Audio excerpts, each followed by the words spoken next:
Big changes are happening in South Bend right now, but it is not the time to panic. Yes, Notre Dame lost another key assistant to the NFL, but this program is still on the rise. And on today's Mailbag, we dive into your questions on what's next for the Irish, how Marcus Freeman can improve as a head coach, and so much more. This is Locked On Irish.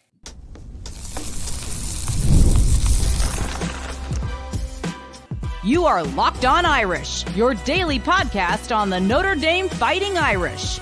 Part of the Locked On Podcast Network, your team every day. What is up, and welcome in to Locked On Irish, your daily Notre Dame podcast. My name is Wojciak, and I'm the host. I'm a Notre Dame alum and producer at Fox Sports, and happy Friday. Today is Friday, February 7th, and thanks for kicking off Super Bowl weekend right here by making this your first listen of the day. I'd really appreciate it if you took a quick second to subscribe to the show on YouTube or wherever you are listening to the podcast, and this episode is brought to you by FanDuel. Super Bowl 59 is here, and there is no better way to make every play more exciting than with FanDuel Sportsbook. New customers can bet just $5, and if you win, you will score $200 in bonus bets. Download the app or head to FanDuel.com to get started. All right, really pumped about today's show because it is the first mailbag of the offseason. I got a lot of questions about Deland McCullough and where the Irish go from here after losing two of their top assistants this offseason. I also did an instant reaction show literally a few minutes after the news broke on Wednesday night. So if you want to hear more of my thoughts about his departure when you finish listening to this episode, you can go check that out. I also got some good questions about what's next for Marcus Freeman as a head coach and, of course, some transfer portal stuff, which we are all going to get to in today's episode. But let's start with a question from @Eric_Bonnie. Why can't we have nice things? How far can Notre Dame go in 2025 with everything they have lost? Guys, relax, okay? I've seen a lot of strong reactions after Deland McCullough left the program to join the Las Vegas Raiders, and I'm here to tell you that everything is going to be okay. And as I've already mentioned a couple times before on the show, my New Year's resolution is to not get worked up about offseason news like this, and I would encourage you to do the same because you will feel a lot more at peace, okay? And yes, losing Deland McCullough is a blow, and losing Al Golden is a blow to the program. There's no doubt about that. Those were two of the best assistant coaches in college football. But Notre Dame just went to the national championship. We are just a couple weeks removed from watching Notre Dame go up against Ohio State in the biggest college football game of the year. And guess who hired both of those guys? Marcus Freeman. And when Marcus Freeman hired Al Golden, nobody was talking about Al Golden as the best defensive coordinator in college football. And when he hired Deland McCullough from Indiana, they weren't calling him the best running backs coach in college football. Both of those guys probably exceeded all expectations when they were at Notre Dame. So I have faith in Marcus Freeman that he is going to make the right hire. There are plenty of great candidates out there, and that actually leads me to my next question, which comes from @R2Saint24. Now that Deland is out, who are your early guesses to replace him? R2Saint24 says, my 2 cents, get Tony Alford back. Tony Alford is a name that I've seen a lot of fans bring up. I've been asked about him a couple times. I just frankly don't see it happening. He was the former running backs coach at Notre Dame during the early years of the Brian Kelly era. Then he left to become the running backs coach at Ohio State, spent a bunch of time there, and then pretty surprisingly left Ohio State to go to their arch rival Michigan, but he's only been with the Wolverines for one full season. He hasn't even been with the program for a full calendar year. The Wolverines made him one of, if not the highest paid running backs coach in all of college football on a multi-year deal. So I don't expect him to be a candidate for this position, to be honest with you. I think maybe at one point in time, there was some interest on his end to come back to Notre Dame, but considering he hasn't even been there for a full season and how much he's getting paid, I don't really think now is the time for him to leave. Maybe I'm wrong. I think he would be great at the job. He's clearly excelled in his role as the running backs coach for Ohio State and now at Michigan. So if he were to leave Michigan and come to Notre Dame, obviously I would be ecstatic. I just don't really see that happening because the timing isn't really right now. But there are two names that I'm keeping an eye on. And I want to give some credit to Jamie Uyeyama from Irish Sports Daily, who put out a running back coach candidates article on Irish Sports Daily. It's great, so I would encourage you to check it out as well. But there are two names that he mentioned that I am also high on. Okay, the first one is Stan Drayton. Drayton was most recently the head coach at Temple for the past 3 seasons. Now, he was let go, but that's a head coach. Notre Dame is looking for a running backs coach. And prior to becoming the head coach for the Temple Owls, he coached running back at Texas for 5 seasons, with the Chicago Bears for 2 seasons, and Ohio State for 3 seasons. The Ohio State connection is important. We know that. He worked under Urban Meyer, and the fact that he has experience in college, the NFL, and as a head coach makes him extremely intriguing for Notre Dame. I think that is someone that Marcus Freeman is going to look at extensively. And then another option, Larry Porter. He was the running backs coach and the special teams coordinator, which is kind of an odd pairing, but that was the case for Larry Porter at North Carolina the last 4 years, coaching under Mack Brown.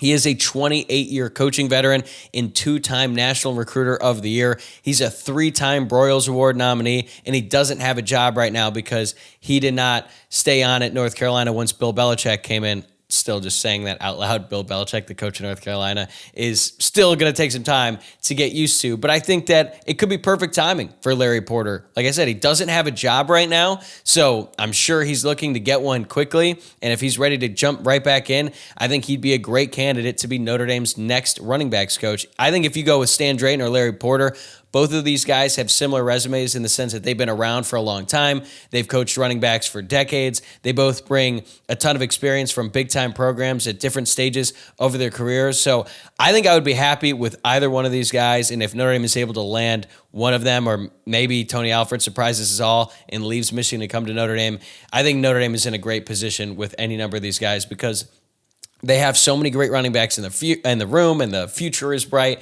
with Aeneas Williams and Kedron Young. Like John Bryce from Football Scoop already mentioned on the Irish Illustrated Insider podcast that running back coaches from around the country have already reached out to Notre Dame because this is going to be such a coveted position. There's so much talent in the room. The program is on the rise. People want to work for Marcus Freeman, so I have no doubt they're going to hire a really quality replacement for Dylan McCullough.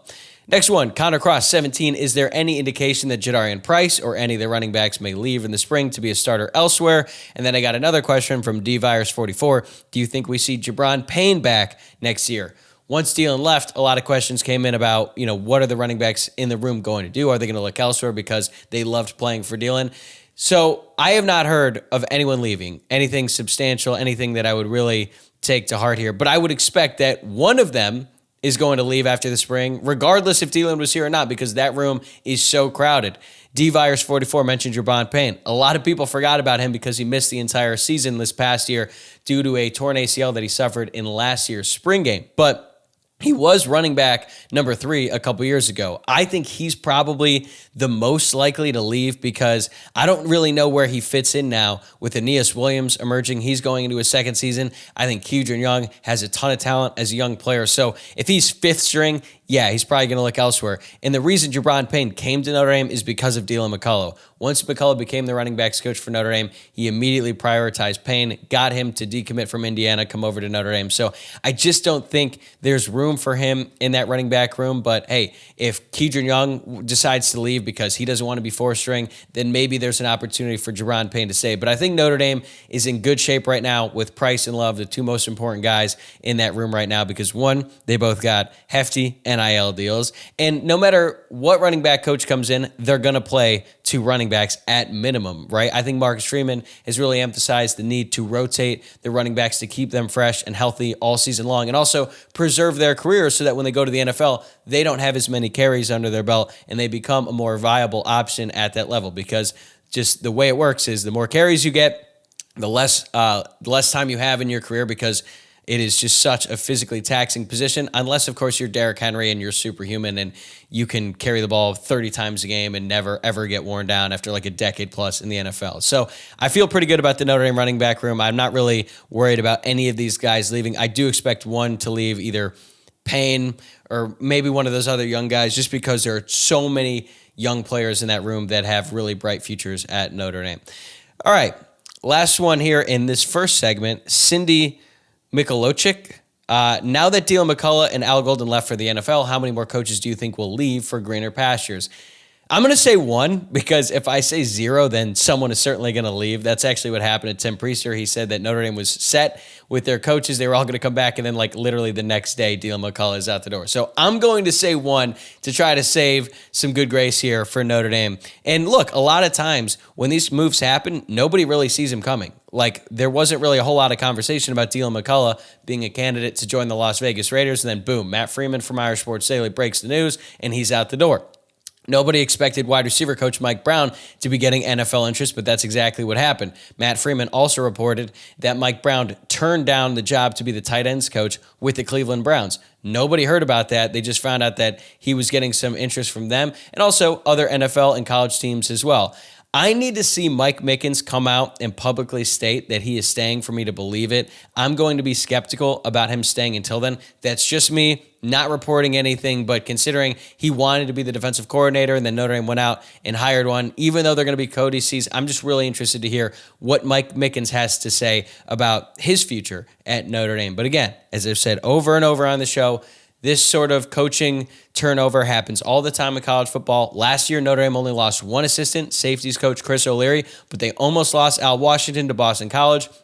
And they also almost lost Max Bullitt to Boston College, but it didn't happen. The fact that they only lost one assistant meant that we were probably due to lose some because that little movement rarely happens in consecutive seasons in college football because assistants want to move up the ladder. Just like you and your job. You want to climb up the ranks, get promotions. These guys don't want to be position coaches forever. A lot of them have aspirations of becoming coordinators and then eventually head coaches, and that was certainly the case with Dylan McCullough. He's been open about the fact he wants to be a head coach, and he believes that going to work for Pete Carroll and Chip Kelly with the Raiders is going to be great for his resume and sets him up to become a head coach down the road. Al Golden also has a chance to be an NFL head coach, and he has a much better shot of doing that if he's already in the league. So, yes, Notre Dame did lose two key assistants, but the future of that coaching staff is still incredibly bright. Marcus Freeman has some big decisions to make, though, to replace Dylan McCullough. That's one of them. But that comes with the territory of being a head coach. But what does Freeman need to do personally to improve as a head coach? That's coming up next on Locked On Irish.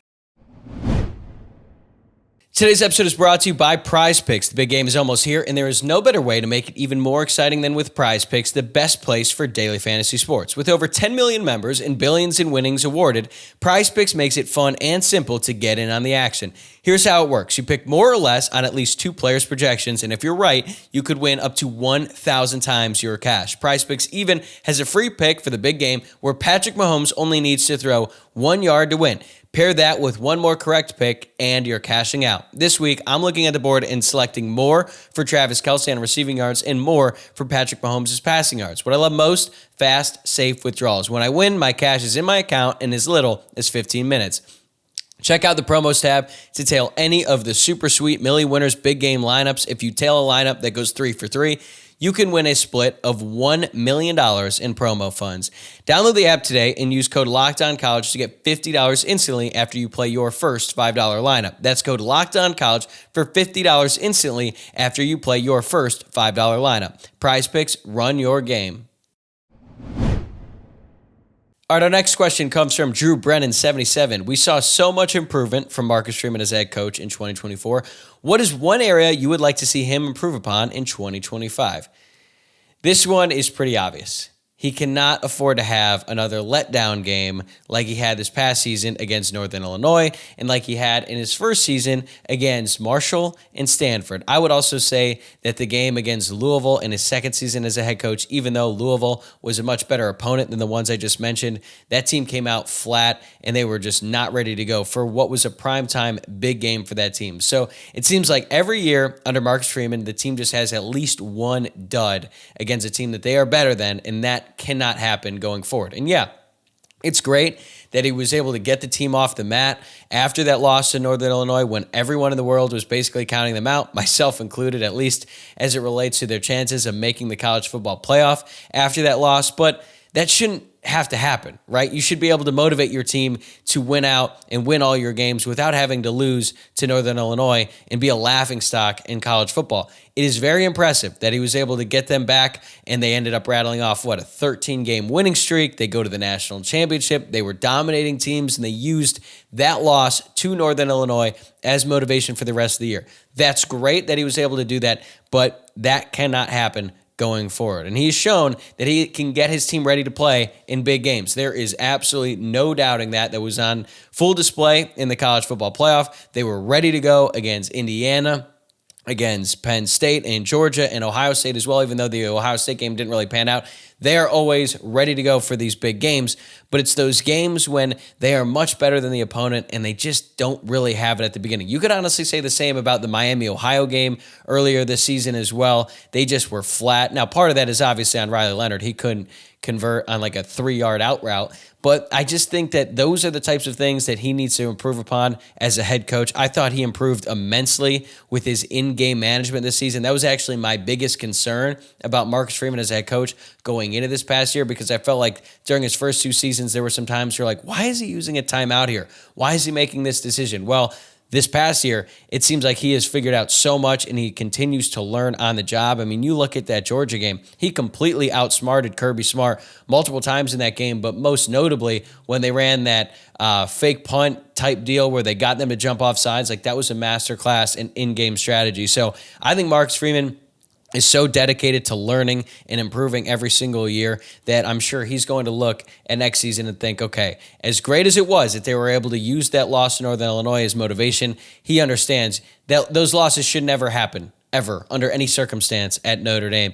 And as the head coach, he is responsible for that. So I think he needs to improve in that respect. I'd also like to see him take recruiting to another level. I've talked about this before. He has certainly raised the bar for Notre Dame recruiting since he became the head coach at Notre Dame. And I think he's realized now that he can't be as hands-on as he wanted to when he first got the job when it comes to recruiting. But now that he's been around for 3 years, I think he understands how to pick his spots a little bit better because he just has so much on his plate as a coach. You can't be talking to high schoolers every single night for hours and hours. So I hope that now that he has a better sense of how to manage his time and how he can utilize recruiting and all of his strengths on the recruiting trail, hopefully that will lead to him closing in on some of the top of the board guys a little bit more often. All right, next question. At AJ_Thornton, is Chad Bowden public enemy number 1 after his comments during his introductory press conference at USC? All right, so for those of you who were not online and don't really know what happened with Chad Bowden, at least what he said in his press conference, obviously he left his role as the Notre Dame general manager to go to Notre Dame's arch rival, USC. And that move alone, the fact that he's going to a rival, is going to ruffle some feathers, right? But he had his introductory press conference, and he actually did thank Notre Dame to start. That was the first thing he said, was very grateful for Notre Dame and all that stuff. But then he pretty much indirectly insulted them multiple times. Was it intentional? I don't know. You be the judge. I would encourage you to go back and watch the full press conference. But there was a couple notable quotes. One that really stands out to me. Me and my wife, I should quote, me and my wife, I told her the other day, this is the happiest I've been in a very long time. End quote. No shit, dude. Like, I saw some people bring that up. Like, yeah, I guess it could be taken as a shot to Notre Dame, but he also just had USC quadruple his salary 4 times what he was making at Notre Dame. And look, if you're from South Bend, respect to you. I obviously have a special place in my heart for South Bend because I lived there for years when I was in college. But he got 4 times as much money as he was currently making to move from South Bend to LA. You can say what you want about LA, but I live here. It's better than South Bend. So yeah, of course, he's probably going to be a little bit happier being able to have a raise 4X. Like, that's crazy. So I don't really care that much about that one. But he was also asked what lured him from Notre Dame. Bowden said, quote, USC, it meant more to me. End quote. Really no way around this one. That was a shot at Notre Dame, whether he intended it to be or not. And I understand that he's a salesman, so of course he's going to hype up the place that he's currently at. He's supposed to. Like, if he went out, it was like, yeah, I actually really like Notre Dame more than this job, but they offer me more money. That's a terrible thing to do, to start off your job as general manager, especially when he knows that he's going to be in recruiting battles with Notre Dame. This is all part of that, right? Because now he is going to have to go talk to high school recruits, talk to guys in the transfer portal that are probably considering the 2 schools, and he needs to make it known why he left. We all know a big reason why is because of the money. Notre Dame did not match what USC was willing to pay him, and I think that you can tell from that just how much Notre Dame valued him as the general manager. So when he says USC meant more to me, I think it's totally fair to take that as a shot to Notre Dame, and I think that it makes another quote from another reporter about how Chad Bowden loved Notre Dame when he left. I'm like, yeah, that's clearly Chad telling him to say that, but whatever, okay? Chad Bone is the GM at USC. He's going to have to hype him up, and I guess part of that means he's going to have to disrespect Notre Dame, and he did that there. So I think it's totally fair to be upset about that, and I'm sure that there are some people in the Goog who saw that quote or heard that quote and were like, okay, we'll see you on October 18th. I also thought it was pretty funny that he directly copied a popular Marcus Freeman quote about his philosophy in building a roster, saying that they were going to, quote, major in high school recruiting and minor in the transfer portal. There is literally a direct quote from Marcus Freeman at a press conference like 3 weeks ago where he said the exact same thing. And that's like when you copy someone's test, like specifically a short answer question, and you use the exact same wording, or if you're copying someone's essay, like it's probably not smart to just write down word for word what that person said, because you're probably going to get caught. And I think that's what happened here. And I've heard some other people mention that Chad Bone is not really great in front of a microphone. That's not something he really likes doing. I get it. And maybe he was a little bit nervous for this role, but hey, man, you're the general manager. If you want to be a general manager at any level, you cannot be afraid of the microphone and talking to the press. And if he accidentally, I'm giving him the benefit of the doubt here, insulted Notre Dame, then maybe it's on him to send some apologies, but I doubt that happened. He chose to go to a rival, and now he is the opponent. He is the competition with Notre Dame. So is he public enemy number one? I would say I'd probably put a few more people above him, but he did go to the rival. But one more question that's related to Chad Bowden, not necessarily specific to him, but this comes from, I can't believe this is a real name, Joey Jojo Shabadoo? I don't know. I definitely butchered that. What's the difference between general manager and recruiting coordinator in college football? This is a very good question. So the role of the general manager is obviously pretty new in college football, and I think it varies from program to program because it is such a new position, and there's so many things that are happening in college football that are constantly evolving. So I think that, the general manager at Notre Dame might be completely different than, let's say, the general manager at North Carolina. But I can say, if we're speak about this generally, the general manager is going to see all of roster management, which includes the scholarships, who they're bringing in the transfer portal, how many players they're bringing in the transfer portal, NIL strategy, who is getting paid what. That is mainly the focus of the general manager. They also work closely with the coaching staff to evaluate talent across the board, not just high school, but also players on the actual team. Are they living up to the standards, living up to their expectations when they recruited them, whether it be in high school or the transfer portal? They also have to address positional needs in the portal. And I think they're involved in the long-term planning of the roster, and they have to ensure balance across all the position groups, eligibility, all that stuff. They got to deal with the university. So they cast more of a wide net as a general manager, where the recruiting coordinator focuses specifically on high school recruiting efforts. And that's still a big, big job, even though the transfer portal is a bit more mainstream in college football and teams are prioritizing that more and more. High school recruiting is still very important, especially at a place like Notre Dame. So the recruiting coordinator is going to manage all the communication with the high school prospects, organize the visits, official and unofficial, and also when the coaches go out on the road, the recruiting coordinator is helping set all that up, and they have to build these relationships with the high school coaches to make sure that when these big-time programs have really good players, Notre Dame or whoever that school may be is in good position to start recruiting them. They also have to make sure that they comply with the NCAA rules and also the university's academic restrictions. And I think that it can be boiled down to the recruiting coordinator is going to work for the GM because the GM sees everything there is on the roster, whereas the recruiting coordinator is focused specifically on high school recruiting. So in the case of Chad Bowden, I would say he was an excellent recruiting coordinator. Very, very good at high school recruiting. Great at evals, great at building relationships, but I think that the job of general manager, which is what he has had for the past year, was a little bit different, and maybe, it didn't play to his strengths the same as he had as the recruiting coordinator for Notre Dame. All right, we've talked a lot about the coaching staff today, but what about the roster? Who's set to break out in 2025, and could Notre Dame still add some key pieces in the transfer portal? We're breaking it down right after this. Today's episode is brought to you by FanDuel. Super Bowl 59 is here. One game, two teams, endless possibilities. And there is no better way to make every play more exciting than with FanDuel Sportsbook. Whether it's predicting the first touchdown, calling the MVP, or even betting on the coin toss, FanDuel makes it easy to get in on the action. With live betting all game long, you can adjust your bets as the game unfolds and feel the thrill from kickoff to the final whistle. The live betting feature lets you stay involved no matter what happens on the field, and the app is super easy to navigate. Plus, knowing that you can place a $5 bet and potentially win $200 in bonus bets for the Super Bowl, that's the icing on the cake. All right, my Super Bowl pick. I'm taking the Chiefs -1.5. Probably not the popular pick. I understand that a lot of people have Chiefs fatigue, but I made a rule following the Chiefs win over the Eagles in the Super Bowl a couple years ago. I bet on the Eagles in that game, and I was like, you know what? Making a rule, never betting against Mahomes in the playoffs ever again. And then I broke that rule in the AFC Championship recently because I bet on the Bills, instantly regretted it because guess what? The Chiefs won yet again. They are just pretty much unstoppable in the playoffs, so I'm taking the Chiefs -1.5. And you can download the app or head to FanDuel.com to get started.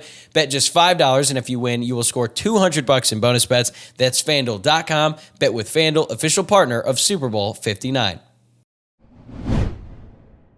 All right, we got 3 more questions left, and this next one comes from @Jack_Zvanix. With Deion Colzie and Jaden Thomas transferring, will Notre Dame look in the portal for another receiver or two, or do Micah Gilbert and Cam Williams step up to the plate next year?